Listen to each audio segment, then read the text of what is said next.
kickoff meeting. And I'm going to start by asking, or telling you that I'm Renee DeRoche. I've had the privilege of working with you now for just over a year.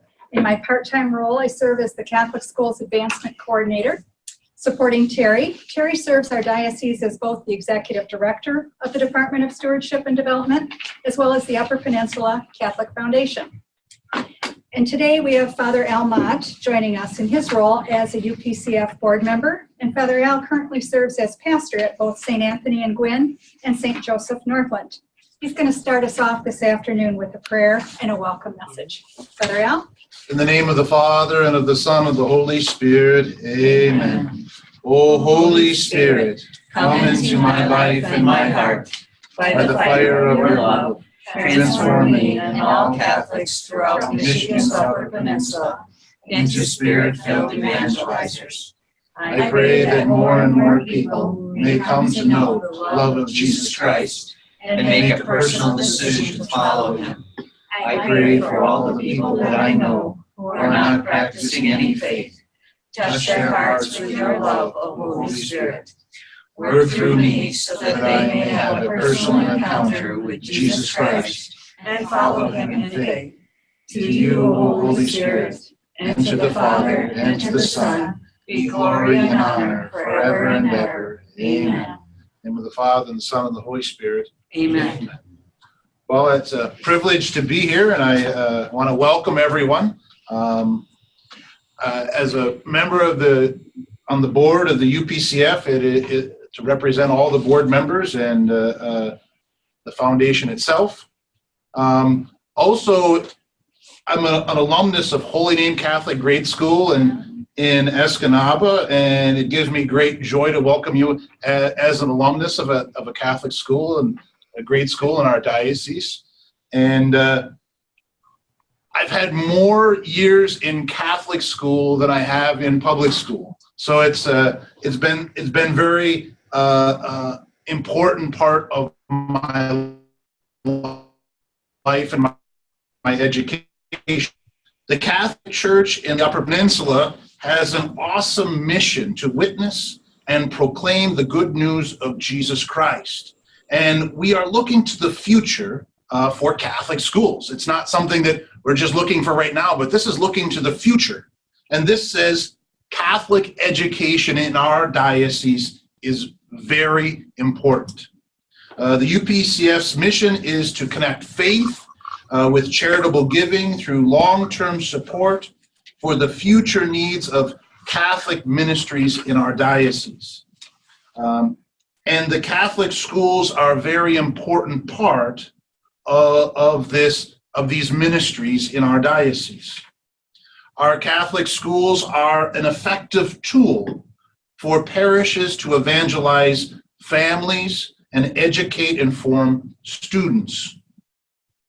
Securing their long-term financial stability is vital. The challenge is that each school is to raise some money to receive a generous $100,000 gift for this endowment. And what a great thing that is, just to get an endowment going and have a great base to start off on, but then to add to and to build for your local school. Thank you for joining this kickoff meeting. We are very excited to work with the partners, with all of you in our shared mission to hand on the Catholic faith. Thank you for being here. Renee? Thank you, Father Al. I neglected to introduce a very important member of our department, and that is our administrative assistant, Angelina Judici. And Angie will be helping today with running the technological parts that we are challenged with at times. So, Angie, thank you for being here. And also, if you have any, as a housekeeping item, if you have a question that you think of and you'd like to send it in via chat, she'll have a way of capturing that. We'll be sure and address it. And otherwise, if you write your questions down, you may find that we run across it during the presentation, but we do have a Q&A sessions at the end. Let's turn to our agenda now, Angie. Next slide. We'll go over what our agenda for this afternoon looks like. We're going to start by looking at our goals. There are 3 important ones. We're going to move on to parameters. Terry and I will be taking different parts of this afternoon's presentation. We'll be talking about how do you get started? What are some of the best practices and ways that you can take away concrete examples? We'll give you a timeline. It's going to be a short, sweet one that we expect to culminate in 8 months with everybody reaching their goals, and we're going to work with you to continue growing those endowments in perpetuity. And I knew I was going to be tongue-tied on that word. We're going to give you some favorite strategies that we know work from proven time traditional experience. And I think the most exciting part of this whole afternoon is going to be when you get to brainstorm and think about who are your prospects. You're going to come away with some hands-on tools this afternoon that'll help you off to a great start. Following that, we'll have a quick session on what you can expect next. We'll tell you what's going to happen in this next week, go into an open question and answer session, and you will have as well all of our contact information so that you know the diocesan curia team here that will be supporting you through this exciting journey. Let's talk now about parameters, and I'll turn it over to challenge goals. Sure, I'm sorry. I got ahead of myself. The first challenge goal is to continue an annual income stream to our schools that will take the place of previous annual distributions from diocesan unrestricted funds. In the future, some of those unrestricted funds will be placed into endowments, with each school benefiting to the tune of $100,000, as Father Al mentioned. The funds in this challenge endowments will be permanently dedicated to the financial support of your school. So each school is going to have an individual, permanently endowed startup for your own use. The second goal is to help schools establish or grow that permanent endowment that will help manage your operating costs over the long term. This endowment will provide annual funding for each school, and each school is assured an annual payout from the UPCF beginning in July 2019. And our third goal is to help you identify, cultivate, and foster stewardship among the long-term leadership donors that we know are out there in every community. Endowment building is different from annual fundraising. It is a forever investment in the mission of your school. For some of you, it may be a first opportunity to ask for major gifts. We want to help you to identify those prospects, cultivate them for long-term support of your mission, and to help you foster excellent stewardship of the donor and the gift. Thank you. Now Terry's going to talk a little bit about the parameters. All right, so these parameters follow the sheet that was included in your email with terms and guidelines, but I'm perhaps going to go into a little bit more detail on some of them. There's 11 parameters for the challenge project. The first one is that all endowments will be held in the Upper Peninsula Catholic Foundation. The second one is that your endowment fund must have a broad purpose that supports the school. Now, the reason for that is a broad purpose will be the most beneficial for your school because it provides flexibility to your future leaders, no matter what the needs of the school might be in the future. A broad purpose will serve your school well for many generations to come. Now, the third parameter is one of the most exciting ones because you have a lot of choice here. You can choose one of 3 different options depending on what works best for your school. So option 1 is to add the challenge gift to an existing fund in the UP Catholic Foundation. We have a couple of schools that have existing funds. That fund should have a broad purpose, and we ask that you raise a minimum of $10,000 in new gifts to add to that existing fund, and we encourage you to raise even more than that. Now, the second option would be to start a new fund in the UP Catholic Foundation. For that option, schools will also raise a minimum of $10,000 in new gifts to establish the new fund, and of course are encouraged to raise more. In that case, a fund agreement will be created that sets out the purpose of your fund and other important items, and also a local advisory committee is formed by the school to assure that the purpose of your fund is understood and followed forever. The third option is to move an existing endowed fund into the UP Catholic Foundation. So schools may do that. That fund should also have a broad purpose. And in addition, we ask that the school raise a minimum of $5,000 in new gifts. And again, a fund agreement will be created that transfers that existing fund into the UPCF that maintains the initial or original intent of that fund. And again, a local advisory committee is formed by the school to assure that the purpose of the fund is understood and followed forever. Parameter number 4, schools will have flexibility and assistance in setting up their campaign goal and planning their campaign in a manner that maximizes each school's fundraising potential. You'll want to plan carefully, however. Setting a minimum of $10,000 goal might seem like the easiest to achieve, but the challenge is to consider the bigger vision for your endowment. The challenge is how to best use this opportunity to grow your endowment. Remember the goals that Renee went over? Number 1, to continue the annual income stream, and number 2, to grow your endowment. So you'll want to weigh the options carefully and make a plan to achieve your goals. The 5th parameter is a $500 minimum gift solicitation is suggested. This does 2 things for your school. Number 1, it activates major gifts by raising the bar.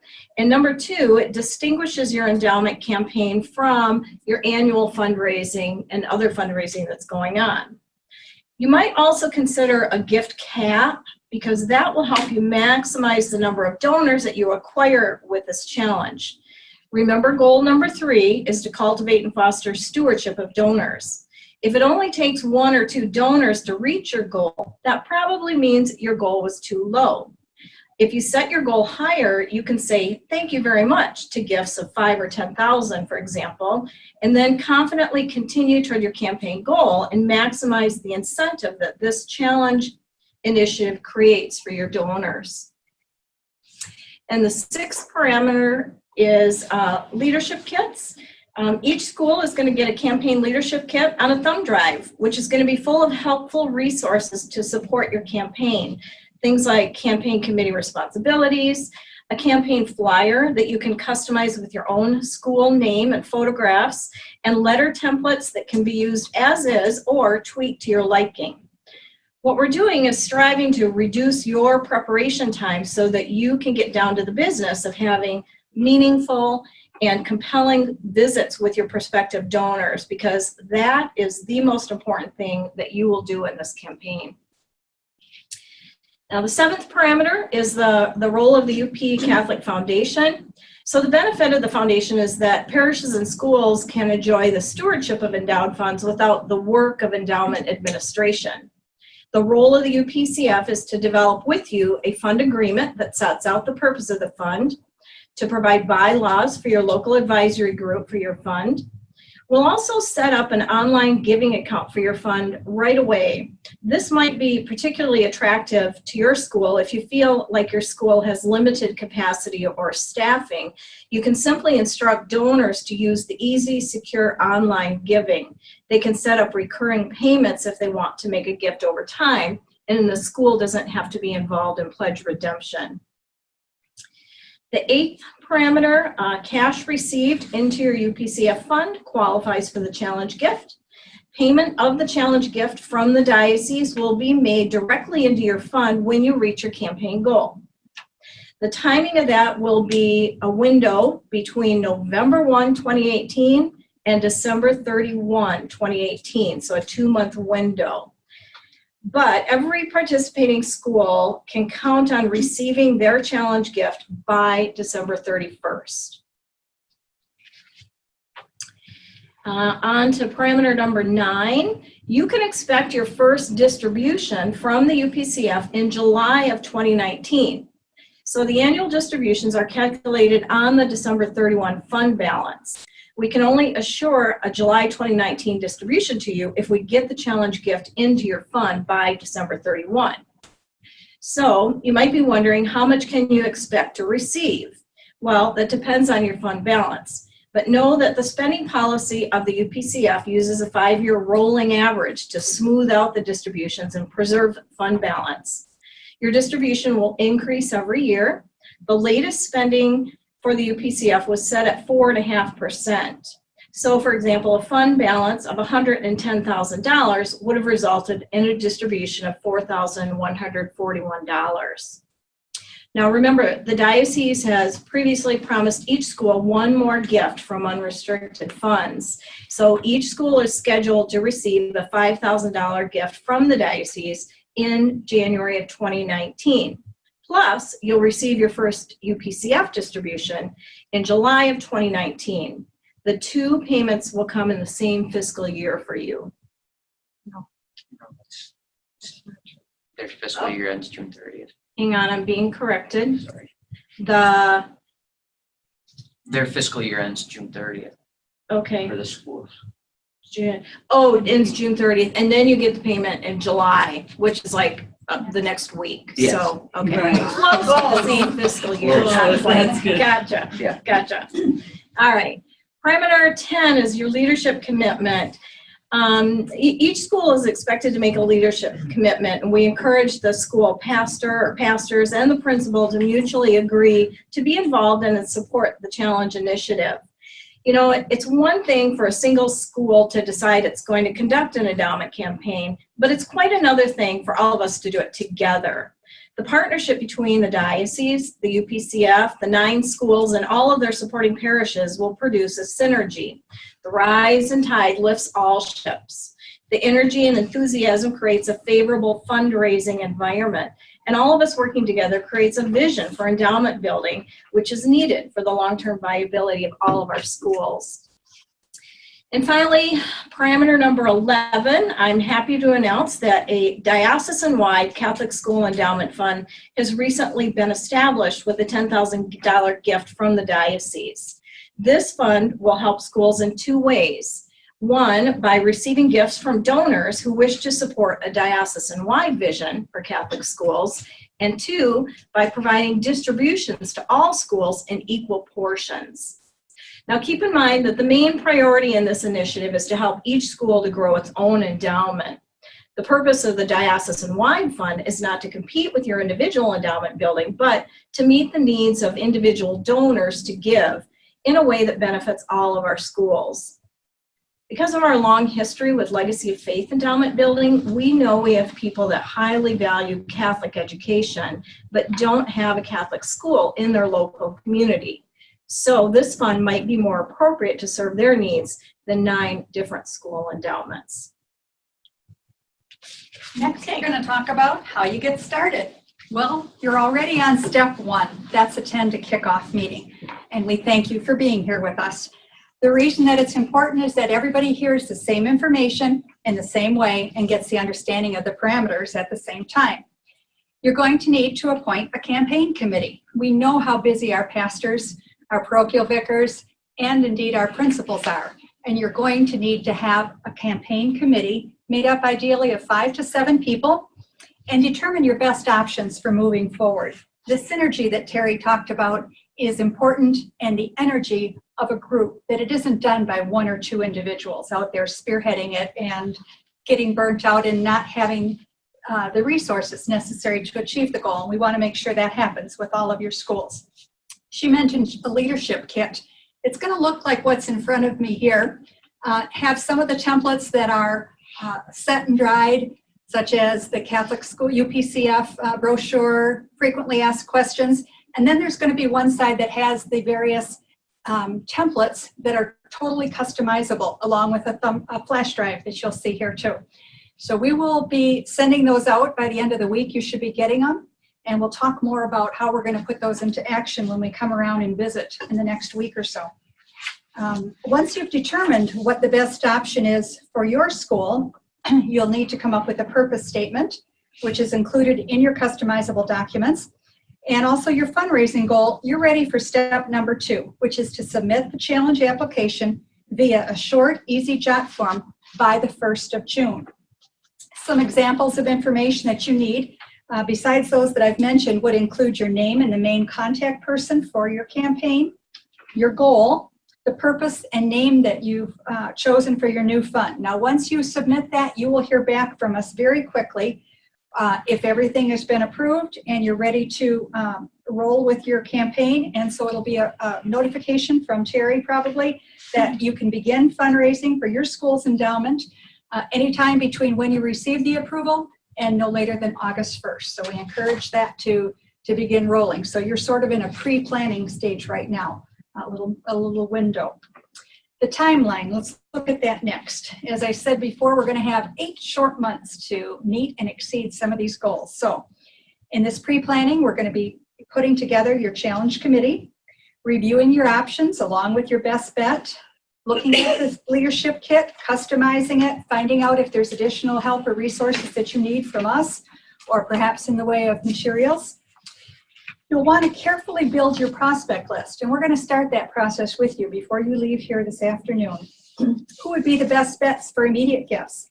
How to build cultivation and solicitation plans for each prospect. Remember, each major gift prospect deserves their own campaign.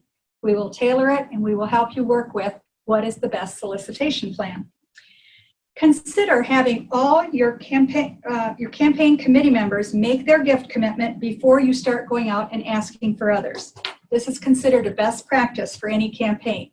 I've been involved in nonprofits for over 30 years, and that is the first step that I take when starting to work with volunteers or other staff members, because I can then say as I'm going out, I believe in this cause and I've already given my gift. And with that heartfelt commitment comes an appreciation of how you're going to walk hand in hand. And when you solicit somebody, it adds credibility to that ask as well. So because we know that Catholic education is a cause that we do all believe in, I think it's going to be easy for us to get behind that and to truly show our heart. So by June 1st, you'll have submitted your application form, and then we're going to ask you to prepare by having teams of 2. When you go to prospect visit in person, which is the best way to make an ask, you'll achieve your goals the quickest if you come prepared with a team.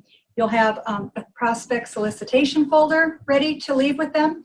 You'll have somebody that will do probably the majority of the talking, whoever has a stronger relationship with the donor prospect. But the second person allows you that backup. And I know that there's often times when we are working or talking together that it really helps to have somebody sort of have your back and remind you of something that got forgotten, or come up with, just that extra confidence boost that goes in when you pray together before you go in to make the call, and at the end of it as well too. Terry's going to talk about strategies that work, endowments versus the annual campaigns. Thanks, Renee. So as you begin your campaign planning and you put together your capital campaign committee, I thought that this slide might just help you to focus in on the differences between endowment fundraising and annual fundraising. So it's, endowment giving is different than annual giving. So we use different strategies and techniques that align accordingly. One of the most important things here is that your endowment campaign is over and above your annual campaign. So if your school is doing an annual fund, know that this campaign is in addition to that. So just briefly here, endowments are really focused on the future, creating a vision of what that future looks like, versus your annual campaign, which is for the current needs and maintenance of the school. In the endowment fundraising, we focus on the tip of the pyramid, those few donors that have the greatest capacity, versus the annual, where we really focus on the base of the pyramid where there are many people. The endowment is larger gifts, stretch goal, versus a moderate goal for an annual campaign. Endowment building is almost always face-to-face or small group solicitation, whereas your annual campaign is very often a direct mail piece. The sequential solicitation for endowment is what Renee just mentioned. You start with your inner circle, the people that are closest to and believe in your case statement, typically your campaign committee and the leaders and key stakeholders of the school, then broaden that circle out to alumni and other supporters of the school, versus the annual fund where you really solicit everyone all at once. Typically, endowments receive planned gifts, any gift that might take the assistance of a professional advisor to help transfer, versus an annual fund that probably mostly receives cash gifts. And just keep in mind, the important thing with an endowment is really the person's commitment to give. Of course, because we have a short window and a timeline here, we need cash gifts up front, but it's really focus on that goal number 3, cultivating and stewarding that donor over time and helping to increase their commitment to give. So we might ask, what are some strategies that work when we're making the ask? Number one is we talked about our the highest level of effectiveness, that is making a face-to-face ask together with a team of two. Why does this work?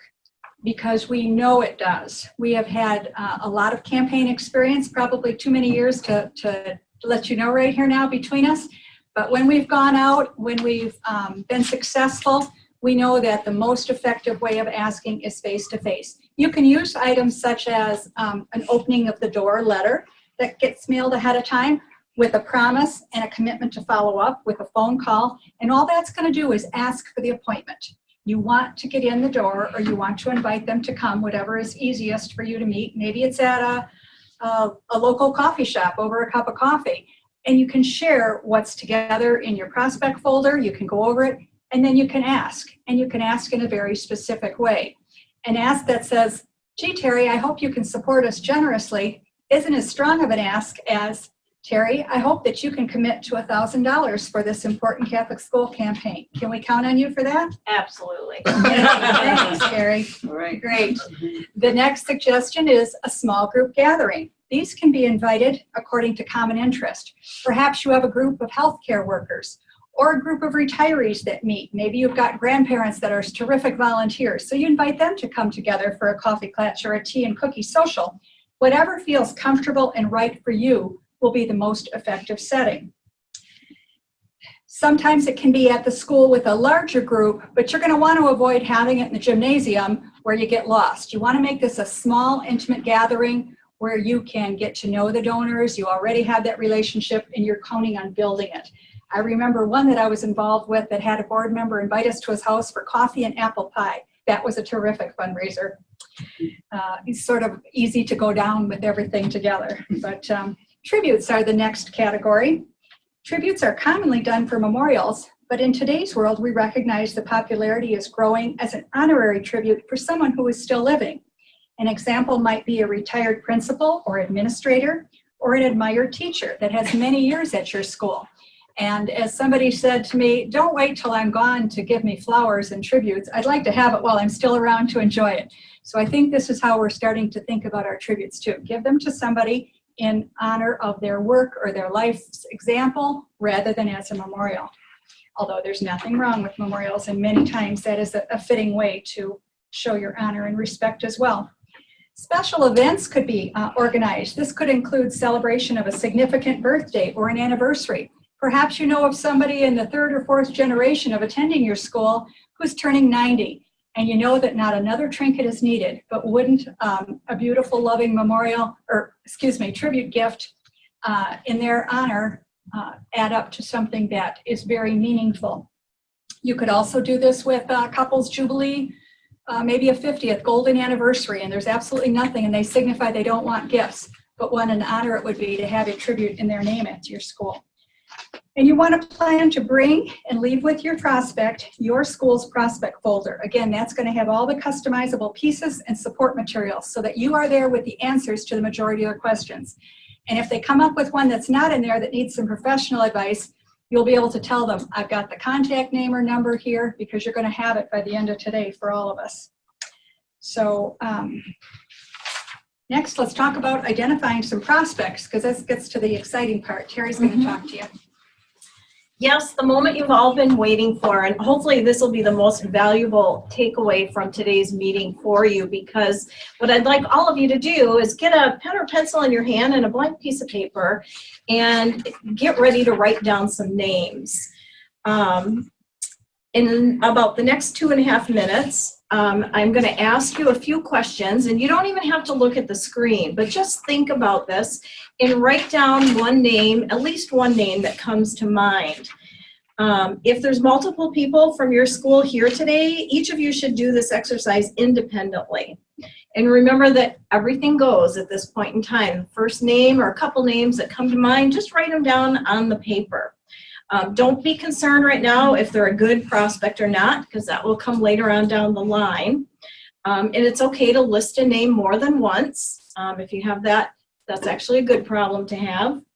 And before we start, just a little word about confidentiality. You know, all of the information about our prospects and their gifts is handled with respect and with confidentiality. So this is your list.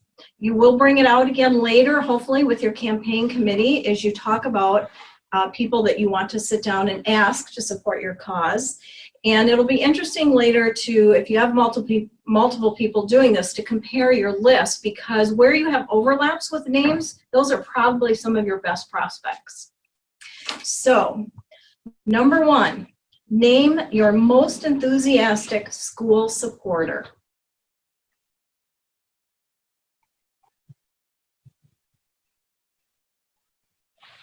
Number 2, name a group that supports the school. This might be a parish group, Knights of Columbus, an alumni group.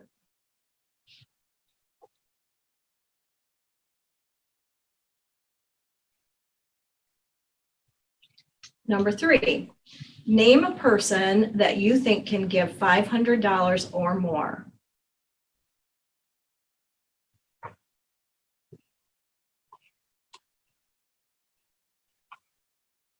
Number 4, name a person that has given $1,000 or more to your school.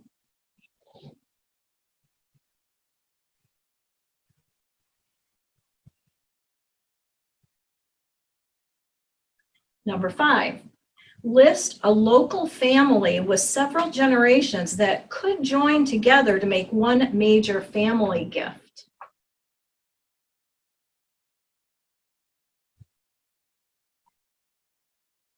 Okay, you're halfway through. Number 6, name a Catholic school supporter that is near a milestone birthday or anniversary.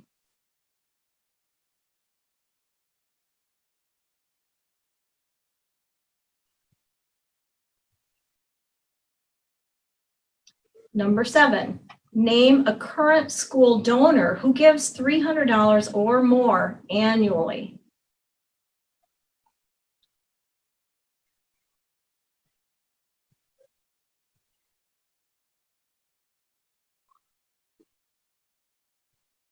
Number 8, name a person who has mentioned legacy giving to you.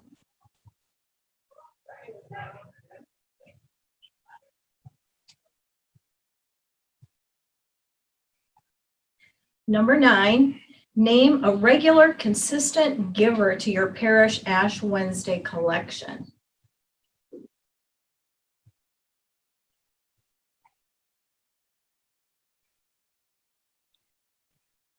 And the 10th and final name is a retired school teacher or administrator.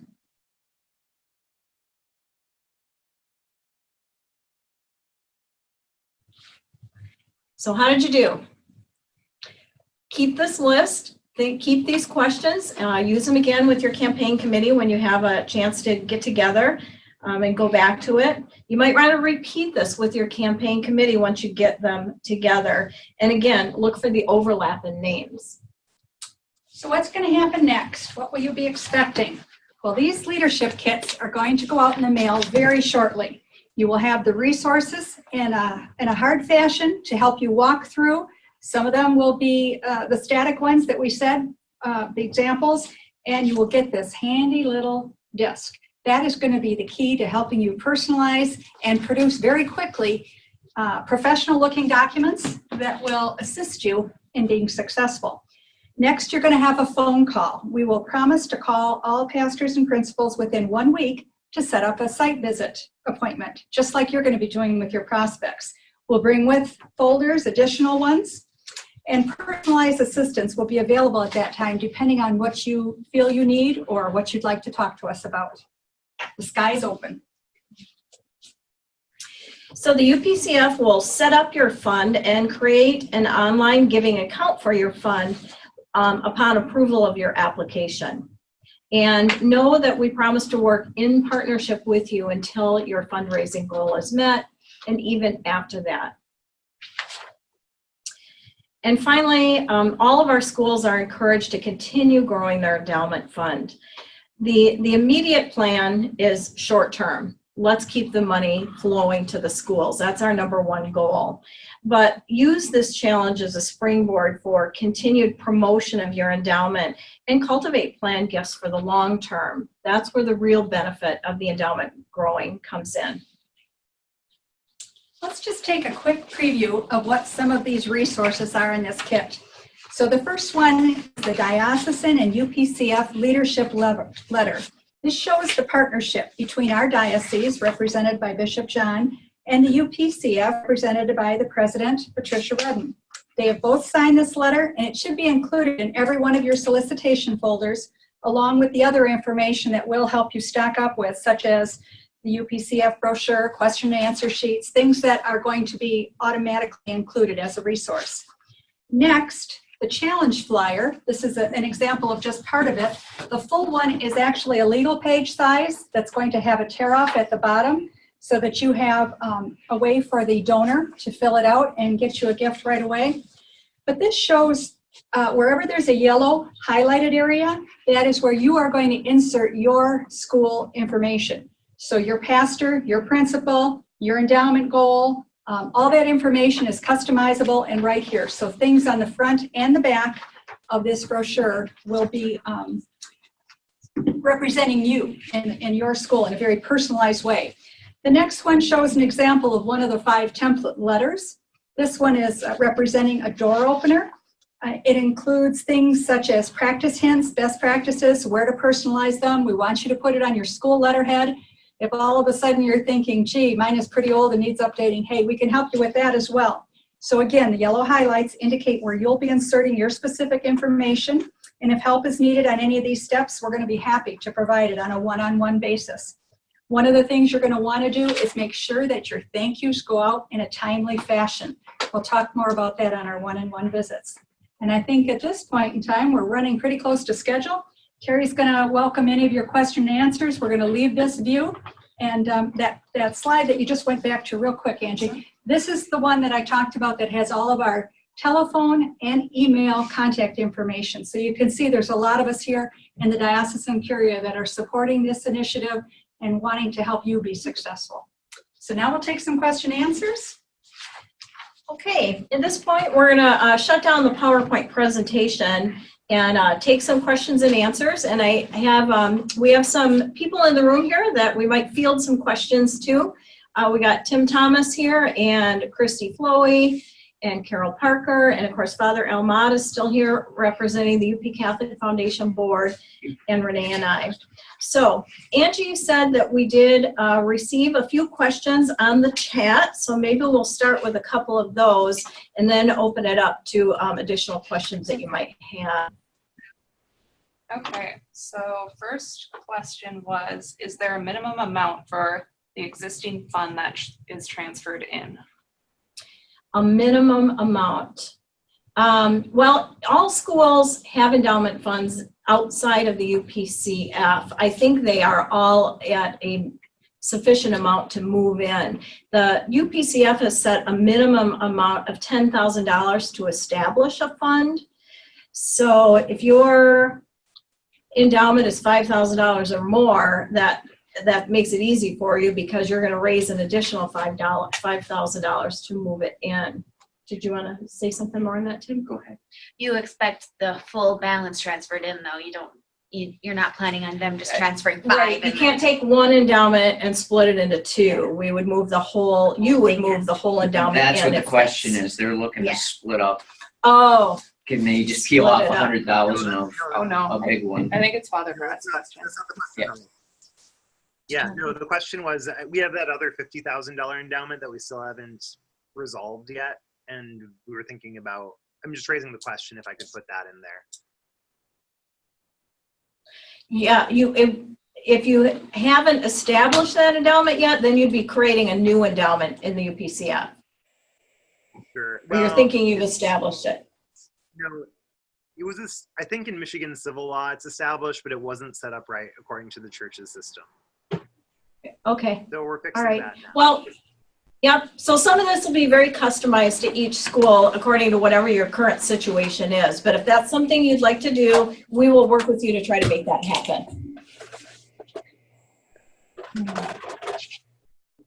Yeah. So this one was Father Brad too. If we set a goal for 50,000 but only raised 12, do we still get 100,000 since we exceeded the 10,000, or do we actually have to meet that goal? Yeah.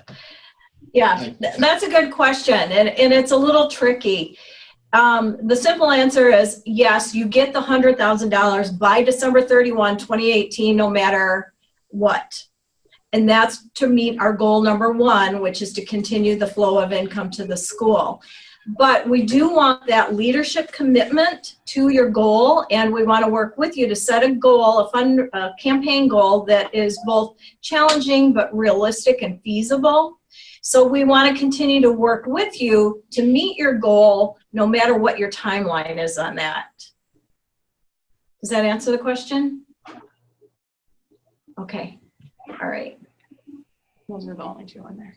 Oh, okay. So those are the only questions we got on chat. So does anyone else have a question they'd like to ask?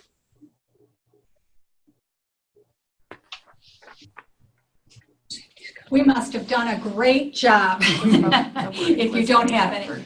But recognizing that as you get your kit and as you digest some of this and start working with your campaign committee members, you might have those questions. Know that it's our privilege to serve you in our capacities here in the various disciplines, which is why we have people here from the admin and the finance department and development and schools, and everybody worked on this project. So we'll be working with you in a very individualized way to get you the best answers to the questions that you may have as we go through this journey and process. Anybody else? If not, we're going to congratulate ourselves at running this meeting and ending ahead of time, and ask Father Al if he could take us home with a prayer. In the name of the Father, and the Son, and the Holy Spirit, amen. Amen. Our Father, who Lord art in heaven, hallowed be thy name. Thy kingdom come, thy will be done, on earth as it is in heaven. Give us this day our daily bread, and forgive us our trespasses, as we forgive those who trespass against us. And lead us not into temptation, but deliver us from evil. Amen. The Lord be with you, and with your spirit. Now may God bless you, the Father, Son, and the Holy Spirit. Amen. Go in peace. Thanks be to God. Thank you all for your attendance. It's been delightful having you. And as we've said, just let us know if there's anything at all we can do, and be watching your mail for your exciting leadership kits, okay? Thanks. God bless. Live long and prosper. I can't do that. You know that?